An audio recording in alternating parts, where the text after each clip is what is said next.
So the next question is of thermodynamics, and it is very easy question, but we can say that you can do some mistakes regarding these ratios.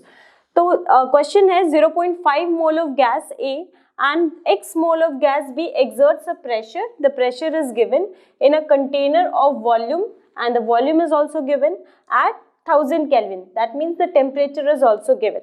Given R is the gas constant in joule Kelvin inverse mole inverse. So we don't have to put the value of R because already जो answer है वो हमारा R के ही terms में है and other values are given. तो हमारे पास क्या है, गैस A है और B है. कितना है, 0.5 मोल हमारे पास गैस A है और x मोल गैस B है. मतलब टोटल नंबर ऑफ मोल्स जो है वो गैस में 0.5 प्लस x है. सो हम आइडियल गैस इक्वेशन लगा देंगे यहाँ पे, PV equals to nRT. P की वैल्यू गिवन है 200 kilo pascal into 10 metre cube. This will be 0.5 plus x, that is total number of moles.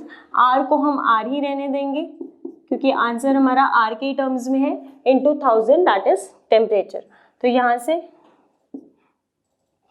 Cancel हो जाएगा, तो ये बच जाएगा 2 equals to 0.5 plus x upon r.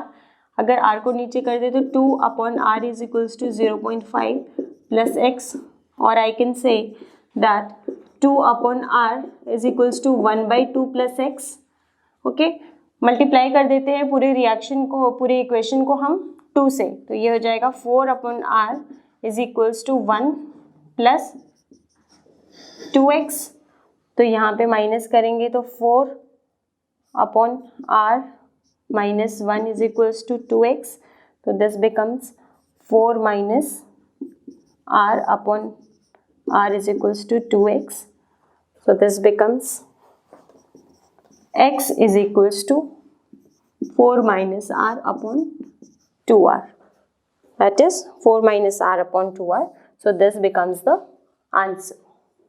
So the only thing that you have to keep your mind in your mind is that you have to make your calculation very easier, and we have to see that we don't have to put the value of r here.